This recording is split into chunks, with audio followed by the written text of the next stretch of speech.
का एक उच्च स्तरीय प्रतिनिधि मंडल रूस की यात्रा पर है और उसका प्रतिनिधित्व कर रहे हैं उत्तर प्रदेश के उप मुख्यमंत्री श्री केशव प्रसाद मौर्य जी, और आज वो हमारे साथ खास बातचीत में जुड़े हैं। उसके लिए आपका बहुत बहुत शुक्रिया, धन्यवाद। सबसे पहले तो हम यही जानना चाहेंगे कि आपकी जो ये 4 दिवसीय यात्रा है वो अब एक अंतिम पड़ाव पर है और इसे आप किस तरीके से याद करेंगे? देखिए, रूस के इस कलमिकिया गणराज्य की जो यात्रा है वह भारत और रूस के साथ जो राजनयिक संबंध हैं बहुत गहरे हैं। दुनिया को इससे सीखना चाहिए, ये 100% सत्य है। लेकिन उससे भी बड़ा संबंध हमारा सांस्कृतिक संबंध है और उस सांस्कृतिक संबंध की स्पष्ट यहाँ पे तस्वीर मैंने देखी है। जिस प्रकार से कलमिकिया के लोग भगवान तथागत बुद्ध को लेकर के भाव से भरे हुए हैं, अगाध श्रद्धा अपने मन मानस में समेटे हुए हैं, और जिस श्रद्धा भाव से उन्होंने स्वागत किया, जिस प्रकार से वो दर्शन के लिए आ रहे हैं, जिस प्रकार से हमारे जो बौद्ध भिक्षुगण हैं, लामागण हैं, उनका आशीर्वाद ले रहे हैं,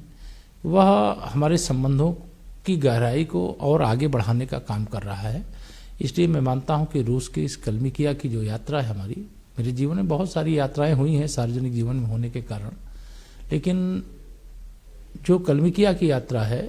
यह ऐतिहासिक यात्रा है, कभी न भूलने वाली यात्रा है।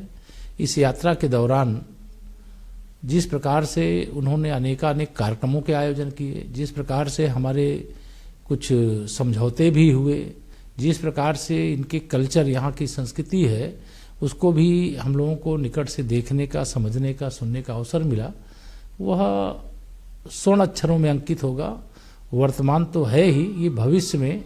भी लोग याद करेंगे, ऐसा मेरा विश्वास है। भारत जो है वो एक कस्टोडियन है बुद्ध की, जो हमारे एक विरासत रही है, और आपको क्या लगता है कि कितने, मतलब एक होता है ना कि हमारे अंदर गर्व की भावना भी आती है, पर इसके साथ ही काफ़ी बड़ी जिम्मेदारी भी हमारे ऊपर है, तो उसको आप कैसे देखते हैं? मैं यह मानता हूँ कि देखिए, भारत की धरती ही भगवान तथागत बुद्ध और उनसे जुड़े हुए, चाहे उनके ज्ञान प्राप्ति का विषय हो, चाहे प्रथम उपदेश का विषय हो,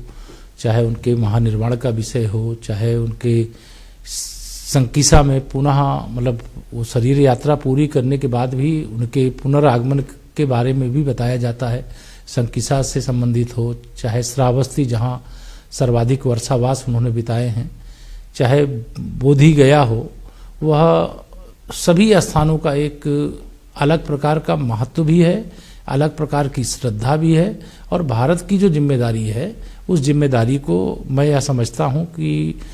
भारत के माननीय प्रधानमंत्री श्री नरेंद्र मोदी जी के मार्गदर्शन में, नेतृत्व में, हम सब लोग देश के किसी भी राज्य में भगवान तथागत बुद्ध से जुड़े हुए स्तूप हों, चाहे उनकी स्मृतियाँ हों, चाहे उनके संदेश हों, उनको हम लोग संरक्षित करने का काम, उनको विकसित करने का काम, जिससे कि भारत ही नहीं, दुनिया के किसी देश में जो भगवान तथागत बुद्ध के अनुयायी हैं, अगर वो भारत की धरती पर आवें तो उनको यह लगना चाहिए कि हम भगवान बुद्ध के देश में आए हैं। जिस प्रकार से हम अधिकारपूर्ण ढंग से ये कह पाते हैं कि भगवान तथागत बुद्ध के उद्गम का स्थान, उनके ज्ञान प्राप्ति का स्थान, उनके प्रथम उपदेश से लेकर के वर्षावास से लेकर के महानिर्वाण तक के जो स्थान है, वह सब हमारे भारत की धरती पर हैं। तो भारत की धरती पर दुनिया में इतनी बड़ी संख्या में अनुयायी हैं, ये मैं तो पहले सोच भी नहीं सकता था। अगर कलमिकिया नहीं आता तो मुझे इस बात का अंदाजा भी नहीं होता। यहाँ आने के बाद ही मेरा यह विश्वास दृढ़ हुआ है कि भगवान तथागत बुद्ध के बारे में माननीय प्रधानमंत्री जी श्री नरेंद्र मोदी जी के नेतृत्व में जो किया जा रहा है वह निश्चित तौर से किया जाना चाहिए था, और वह अब बहुत अच्छे ढंग से आगे बढ़ रहा है। जिस तरीके से आपने जो रशिया के, रूस के जो युवा पीढ़ी है, क्योंकि भारत के जो संबंध हैं वो पहले से काफ़ी हमारे ऐतिहासिक संबंध बहुत अच्छे रहे हैं, तो अब जो आने वाली पीढ़ी है उसके साथ जुड़ने में, आपसी समझ पैदा करने में, जो बौद्ध धर्म का एक नया आयाम हमें अब देखने को मिल रहा है, उसके क्या मायने होंगे? और दूसरा, क्योंकि आप उत्तर प्रदेश के उप मुख्यमंत्री भी हैं, तो ऐसे में हमारे समाज में भी जो युवा हैं और जो हमारी पीढ़ी है, उसको जीवन में संतुलन की बातें हमारे लिए भी उतनी ही प्रासंगिक हैं, तो उन्हें भी जो बौद्ध धर्म के जो मूल्य हैं जीवन में संतुलन के लिए, वो किस तरह से अपनाने की आप संदेश देना चाहेंगे? देखिए, जहाँ तक भारत की बात है, चाहे रूस की बात है, चाहे विश्व के किसी भी देश की बात है, दुनिया को आज नहीं तो कल बुद्धम शरणम गच्छामि इसी रास्ते पर जाना पड़ेगा, क्योंकि इस रास्ते से ही सारे रास्ते निकलेंगे। जब तक विश्व समुदाय युद्ध के जंजाल में उलझा रहेगा, संघर्ष करता रहेगा, तो न शांति न विकास। युद्ध होगा तो विकास जो करके रखा हुआ है उसका भी बर्बाद होना सुनिश्चित हो जाता है। लेकिन जब शांति के पक्ष पर चलेंगे और उसके आधार पर विकास होगा तो अस्थायी होगा, उसका टिकाऊपन होगा, उसका परिणाम बहुत अच्छा होगा। तो चाहे रूस के दृष्टि से हो, चाहे भारत की दृष्टि से हो, मैं रूस के युवाओं से भी,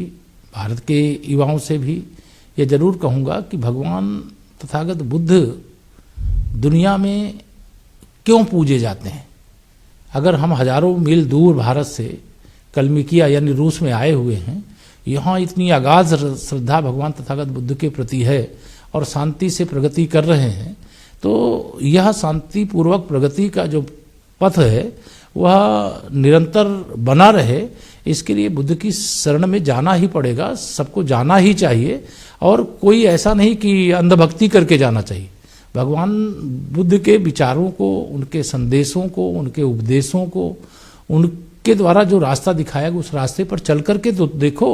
आप बुद्ध माने कोई थे वह सही है, लेकिन स्वयं भी बुद्ध बन सकते हो। यह आपको अपने आप ही अपने अंदर खोजने का काम करना है। और मुझे लग रहा है कि धीरे धीरे यह संख्या बढ़ रही है और इस प्रकार की यात्राओं का प्रभाव जहां रूस और कलमिकिया में तो पड़ेगा ही पड़ेगा, लेकिन यह प्रभाव भारत में भी पड़ेगा और ठीक ठाक पड़ेगा। और जो युवा थोड़ा झिझक रखते थे, संकोच रखते थे, जब वह देखेंगे कि रूस के कलमिकिया राज्य के विश्वविद्यालय के अंदर वहाँ के सारे वाइस चांसलर से लेकर के, प्रोफेसर से लेकर के स्टूडेंट तक सब एक साथ वहाँ पर बैठ करके सुन रहे हैं और ध्यान से सुन रहे हैं, जब हम वहाँ कंगूर भेंट करने का काम कर रहे हैं, तो वह एक और संदेश देने का काम करता है। और जिस श्रद्धा भाव से उन्होंने कंजूर को ग्रहण करने का काम किया है, वह भाव बहुत मुझे अच्छा लगा है और बहुत ही श्रद्धा से भरा रहा है और उनकी आस्था निश्चित तौर से अभिनंदनीय है। और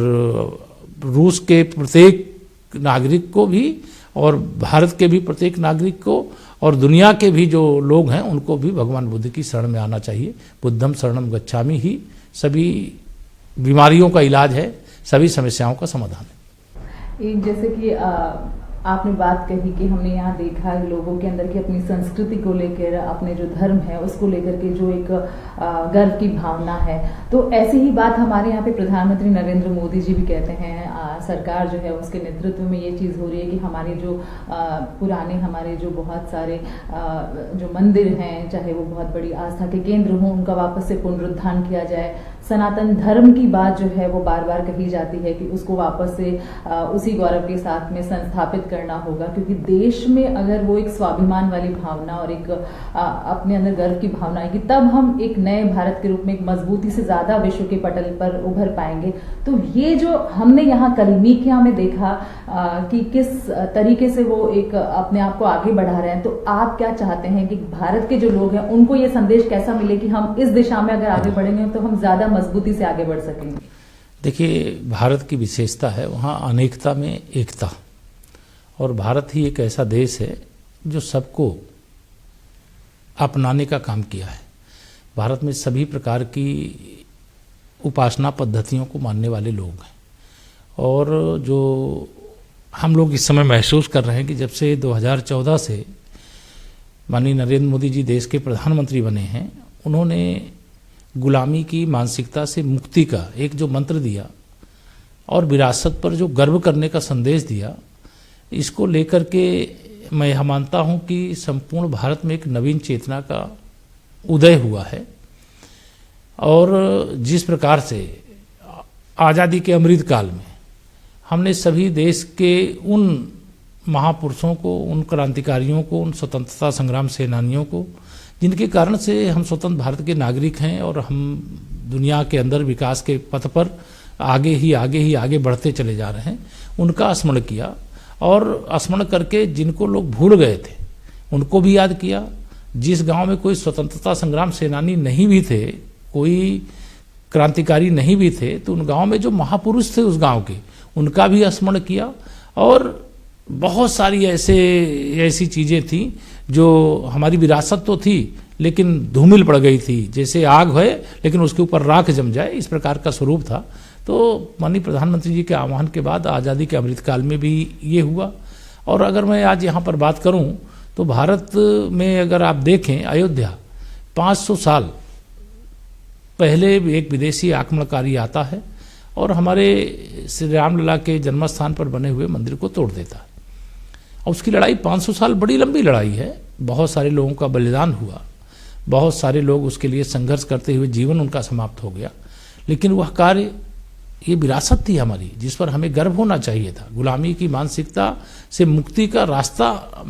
वहाँ से शुरू हुआ। और मैं यह मानता हूँ कि श्री राम जन्मभूमि पर बना हुआ श्री रामलला का जो भव्य मंदिर है, वो केवल मंदिर रामलला का नहीं है,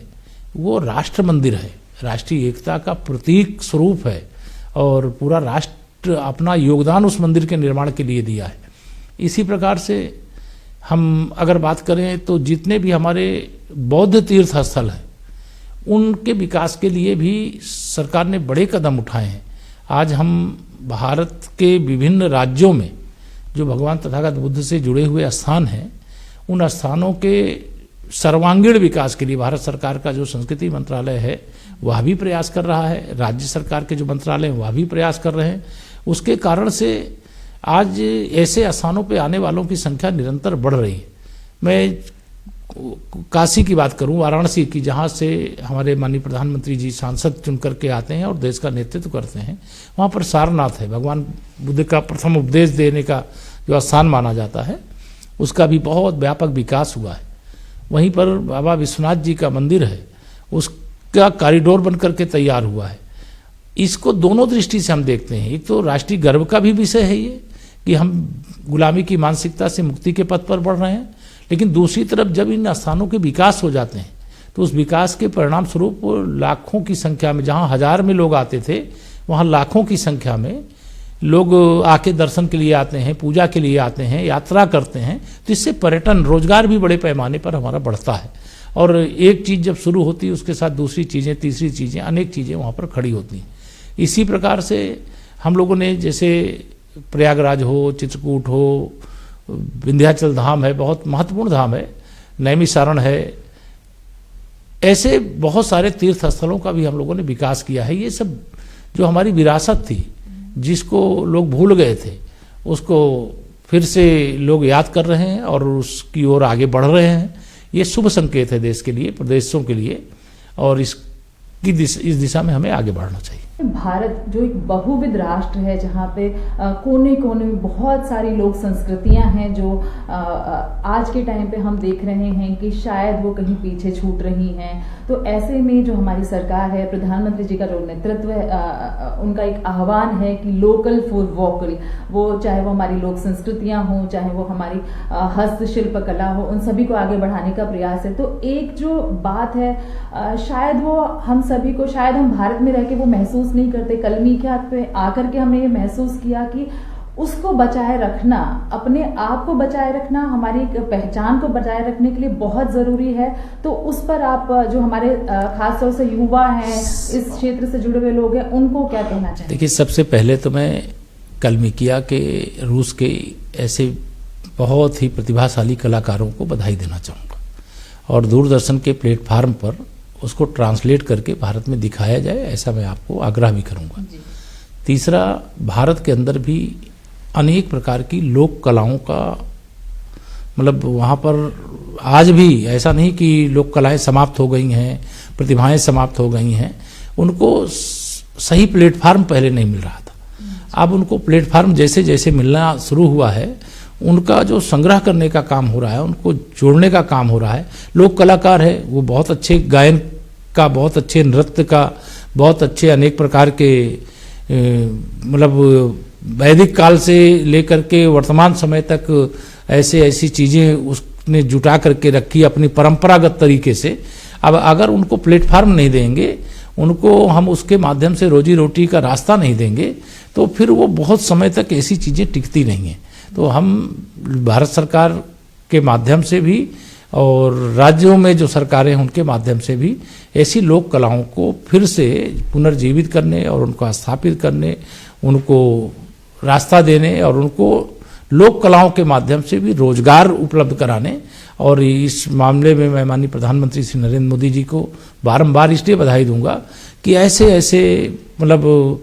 लोगों को खोज खोज करके लाते हैं जिनको कभी सोचे नहीं होंगे कि कोई भारत रत्न पाएगा या कोई पद्म विभूषण पाएगा, कोई पद्मश्री जैसा सम्मान पाएगा, लेकिन आज उनको खोज करके देने का काम हो रहा है। इसके लिए माननीय प्रधानमंत्री जी का जितना अभिनंदन किया जाए वो कम होगा। मैं तो बधाई देता हूं कि ऐसे कलाकारों की कला को आस्थान देने का, सम्मान देने का काम ये भारत में शुरू हुआ है, जो निश्चित तौर से रूस के कलमिकिया के लोगों ने कल जो प्रदर्शन किया वो बहुत ही बेहतरीन रहा है। और भाषा तो मैं नहीं समझ रहा था, लेकिन उनका जो प्रस्तुतिकरण था उसको देखते हुए ये लग ही नहीं रहा था कि इसको देखना बंद करना चाहिए। वो उनकी प्रकृति की भाषा हाँ जी, बहुत अच्छा था। मतलब वहाँ बच्चों से लेकर के बड़ों तक ने जो उन्होंने अपना प्रस्तुतिकरण दिया है उसकी बहुत प्रशंसा करता हूँ, सराहना करता हूँ। और फिर एक बार कहता हूँ कि आप भारत में दूरदर्शन के प्लेटफार्म से, चूंकि दूरदर्शन हर घर तक पहुँचता है और इसको दिखाने का काम ट्रांसलेट करके जरूर करना चाहिए, ऐसा मैं चाहूँ। दूरदर्शन ये काम जो अपनी जिम्मेदारी है उसको बखूबी निभाएगा। और अब दूसरा सवाल मेरा इस पे है कि आपने यहाँ पर जो एक बुद्धा पार्क बहुत बड़े एरिया में बन रहा है, वहाँ पर भी आपने दौरा किया, तारा माता के मंदिर के आसपास में वो बन रहा है, तो उसमें भारत की क्या भूमिका होने वाली है? देखिए, तारा माता का जो मंदिर बन रहा है उसे बुद्धा पार्क के रूप में मुझे बताया गया और 32 हेक्टेयर एरिया उसमें कवर किया जा रहा है, जिसमें दुनिया के अलग अलग देशों से अगर लोग आकर के अपना वहाँ पर कुछ निर्माण करना चाहें तो कर सकते हैं, ऐसा कलमिकिया सरकार के माध्यम से बताया गया था। तो हम लोग भारत की ओर से एक तो भगवान तथागत बुद्ध का बहुत ही विशाल वहाँ पे उनकी मूर्ति को लगाने का काम करेंगे। वहाँ कुछ अतिरिक्त व्यवस्थाएं, जैसे कि भारत से भी, जैसे अगर हम ये अपेक्षा करते हैं कि रूस और कलमिकिया और विभिन्न स्थानों से लोग भारत आते हैं, तो भारत से भी अब धीरे धीरे बहुत बड़ी संख्या में लोग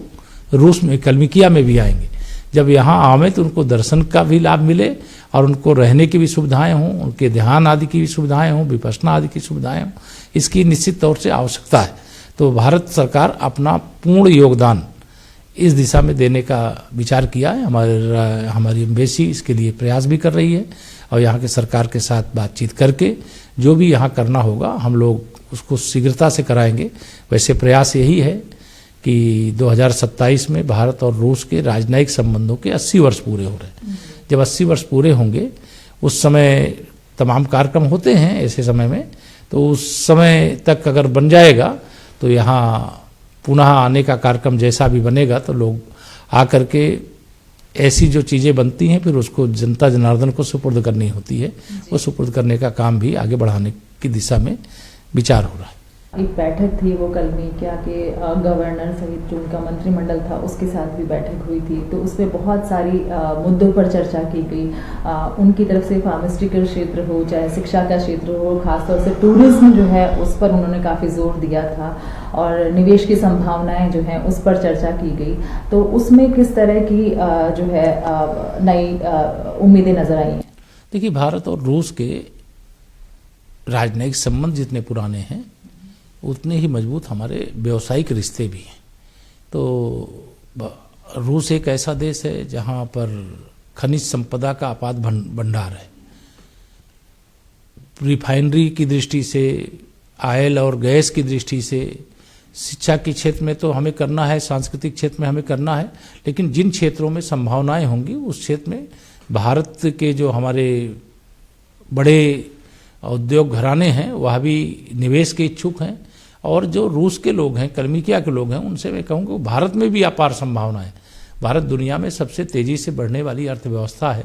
आज हम दुनिया के चौथे नंबर की अर्थव्यवस्था के रूप में देश के अंदर स्थान बना चुके हैं, दुनिया के अंदर स्थान बना चुके हैं और आने वाले समय में हम तेज़ी से प्रगति करेंगे। इसलिए भारत और रूस के बीच में जो व्यापारिक संबंध है उसको और गहराई प्रदान करने के लिए जिन क्षेत्रों में संभावना रूस के अंदर होगी उन क्षेत्रों में भारत यहाँ आकर के निवेश करेगा, और जिन क्षेत्रों में भारत में संभावना है मैं आशा करता हूँ कि रूस के लोग भी आकर के वहाँ निवेश करेंगे और भारत और रूस के संबंध और प्रगाढ़ होंगे और मजबूत होंगे और दुनिया के अंदर एक अलग संदेश भी जाएगा। भारत में विवाद उठता रहता है कई बार कि विपक्षी नेता जो हैं जब वो भारत के बाहर जाते हैं तो देश की जो छवि है उसको धूमिल करने का प्रयास करते हैं, और ऐसे में क्योंकि आप जो हैं अभी विदेश की यात्रा पर हैं तो ऐसे में आपको क्या लगता है कितनी जिम्मेदारी जो है हमारे ऊपर होती है जब हम देश के बाहर अपनी बात रखते हैं, और ये कितना बड़ा जिम्मेदारी का काम होता है जो करना होता है? देखिए, जब हम भारत के बाहर आते हैं या कोई भारत के बाहर जाता है तो उसकी जिम्मेदारी संपूर्ण भारत की होती है, उसके कंधों पर होती है। अगर विदेश में जाकर के कोई विपक्ष का नेता भारत के बारे में गलत टिप्पणी करता है तो पूरा देश आहत होता है, और दुनिया में बहुत सारे लोग हमारी मतलब लोकतंत्र की महिमा और गरिमा इसी में है कि पक्ष और विपक्ष होना चाहिए, लेकिन देश के अंदर, देश की संसद के अंदर, देश में जब चुनाव हो, चुनाव के अंदर निश्चित तौर से विपक्ष अपनी बात कहता है, सत्ता पक्ष अपनी बात कहता है, लेकिन अगर वही विपक्ष भारत से बाहर जब आकर के भारत के खिलाफ बोलता है कि भारत में लोकतंत्र मजबूत नहीं है या भारत का संविधान के बारे में बोलता है, संवैधानिक संस्थाओं के बारे में बोलता है, तो उसकी तो जितनी निंदा की जानी चाहिए वो कम होगी, और इसके कारण वो लोगों की नज़रों में गिर भी जाते हैं। क्योंकि जब देश के अंदर विभिन्न प्रकार के प्लेटफार्म उपलब्ध हैं, आप कोई भी बात कहना चाहते हो कहो, लेकिन अगर वह बात देश में कहने की जगह आप जाकर विदेश में कहोगे तो ये लगेगा कि आप भारत विरोधी शक्तियों के हाथों में खेल रहे हो, जो कतई उचित नहीं ठहराया जा सकता। उसकी जितनी आलोचना की जाए वो कम होगी, और इस प्रकार की हरकतों से जो भी विपक्ष के नेता उनको बाज आना चाहिए। भारत में रह करके भारत सरकार के बारे में, भारत के विभिन्न राज्यों की सरकारों के बारे में जब आप चुनाव लड़ो, या जो वहाँ के सदन होते हैं, लोकसभा है, राज्यसभा है, विधानसभा है, कहीं विधान परिषद है, वहाँ पर आप अपनी बात मजबूती से कहिए जो भारत की जनता को सुनाई दे, भारत के विभिन्न प्रदेशों की जनता को सुनाई दे। लेकिन आप भारत का अगर कोई संदेश दुनिया में जाए तो 140 करोड़ भारतीय हम सब एकजुट हैं, हम एक कदम चलते हैं तो 140 करोड़ कदम हम आगे बढ़ जाते हैं। इस प्रकार का संदेश जाना चाहिए। यह संदेश देने में भारत का वर्तमान विपक्ष विफल रहा है, इसकी तो जितनी आलोचना की जाएगी वो कम होगी। आने वाले कुछ समय में रूस के जो राष्ट्रपति हैं वो भी भारत की यात्रा करेंगे, तो जितना सम्मान, जितना स्नेह यहाँ पर हमें मिल रहा है भारतवासियों को, तो आप क्या चाहते हैं कि जब वो भारत आए तो भारतवासियों को भी किस तरीके से उस यात्रा को लेना चाहिए? संपूर्ण भारत रूस के राष्ट्रपति पुतिन जी के स्वागत के लिए आतुर है, और भारत के और रूस के संबंध इतने गर्मजोशी से भरे हुए हैं, और दिसंबर महीने में राष्ट्रपति पुतिन जी के आने की बात अभी हम लोगों के संज्ञान में आई है, और हम लोग स्वागत के लिए आतुर हैं। यहाँ के जितने भी कार्यक्रम रहे हैं वो सफल रहे हैं, सब लोगों ने बहुत ही श्रद्धा के साथ सारे कार्यक्रम किए, और यहाँ की सरकार और यहाँ जो बौद्ध मठ से जुड़े हुए लोग, जो हमारे अंतर्राष्ट्रीय बौद्ध परिसंघ है उसके माध्यम से भी, हमारा जो संस्कृति मंत्रालय है उसके माध्यम से भी बहुत प्रशंसनीय कार्य हुए हैं। जितनी प्रशंसा की जाए कम होगा, और लगातार इस दिशा में काम हो रहे हैं। और ये नहीं है कि हम पहली बार आए हैं रूस में और यहाँ ही इस प्रकार के कार्यक्रम हुए हैं। इसके पहले भी और देशों में, वियतनाम में, थाईलैंड में, मंगोलिया में यह जाने का काम हो चुका है, और आगे भी जितने भी बौद्ध कंट्रियाँ हैं, भारत और ऐसे बुद्धिस्ट जो राष्ट्र हैं उनके बीच संबंध और प्रगाढ़ होने चाहिए। और इस दिशा में माननीय प्रधानमंत्री श्री नरेंद्र मोदी जी ने जो मार्गदर्शन दिया है, जो रास्ता दिखाया है, जिस प्रकार के कार्यक्रम आयोजित किए जा रहे हैं, और जिस प्रकार से भारत के अंदर जो बौद्ध जगत के लोग हैं, चाहे वो बौद्ध भिक्षुगण हों, चाहे अनुयायी गण हों, उनमें भी अपार प्रसन्नता है। वह जब ये सुनते हैं कि भारत से कोई डेलीगेशन भगवान तथागत बुद्ध के पवित्र अवशेषों को लेकर के रूस गया है, तो भारत के जो भगवान तथागत बुद्ध के अनुयायी हैं उनकी खुशी का ठिकाना नहीं है। तो उसी प्रकार से जब हम पवित्र अवशेष लेकर के आए तो रूस के जो भगवान तथागत बुद्ध के अनुयायी हैं उनमें भी परम उत्साह है। और जिस प्रकार से यहाँ के मीडिया ने, यहाँ के सोशल मीडिया ने, सभी प्लेटफार्मों ने इस पवित्र अवशेषों के दर्शन और आने के विभिन्न प्रकार के कार्यक्रमों को हाथों हाथ लिया है, मैं बहुत हृदय से सराहना करता हूँ। उत्तर प्रदेश के उप मुख्यमंत्री होने के नाते और बिहार चुनाव में एक बड़ी जिम्मेदारी होने के नाते, तो अब आप कितनी ऊर्जा और किस तरीके से महसूस कर रहे हैं, क्योंकि भारत जाने के बाद फिर से आपके वही जो है कार्य प्रारंभ हो जाएंगे? ये तो निरंतर एक चलने वाला कार्य है। भारत में चूंकि लोकतंत्र है और लोकतंत्र के कारण जब तक वन नेशन वन इलेक्शन की ओर हम पूरी तरह से नहीं बढ़ जाते हैं तो चुनाव तो आते रहते हैं और सरकार के अंदर जिम्मेदारियां निर्वाह करने का जो दायित्व है उसको निर्वाह करना ही है। लेकिन जब कोई आध्यात्मिक यात्रा होती है, धार्मिक यात्रा होती है, तो उससे एक नवीन ऊर्जा प्राप्त होती है और मैं नवीन ऊर्जा लेकर के यहाँ से जा रहा हूँ। यद्यपि जाना भी है, जाने का मन ना हो तो भी जाना है, लेकिन फिर कभी ऐसा हम लोग भगवान तथागत बुद्ध से ही प्रार्थना करेंगे, कोई अवसर फिर मिलेगा तो फिर रूस आएंगे, फिर दुनिया के अलग अलग देशों में जहाँ भगवान तथागत बुद्ध के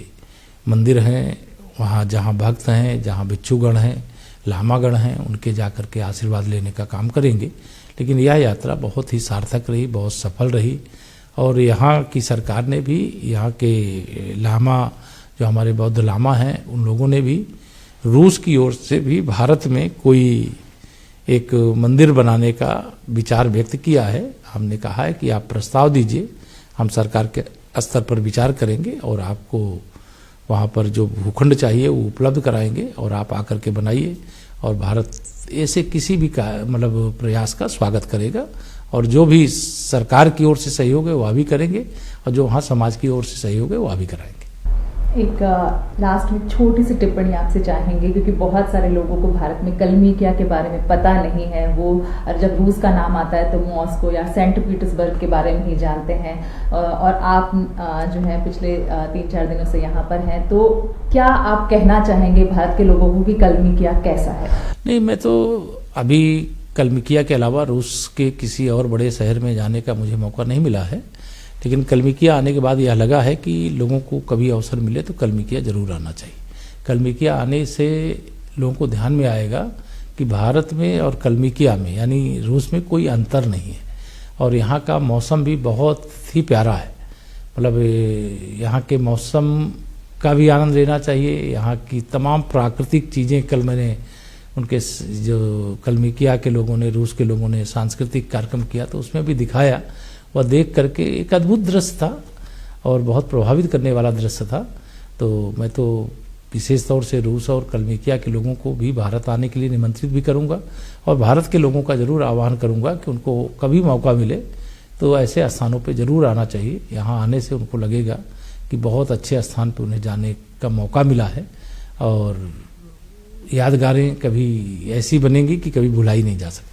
जैसा कि सर का मन नहीं कर रहा है वापस से जाने का, तो इस तरह की यादें हैं, नई ऊर्जा के साथ जा रहे हैं और जैसा कि इन्होंने बताया कि जो यात्रा है वो काफी सफल रही है भारतीय प्रतिनिधिमंडल की, तो उम्मीद की जानी चाहिए कि इस सफल यात्रा से भारत रूस के संबंध जो हैं उन्हें जो है नई ऊंचाइयां मिलेगी और आने वाले समय में हम इनको और प्रगाढ़ होते हुए देखेंगे। तो अभी बातचीत के लिए बहुत बहुत शुक्रिया। धन्यवाद।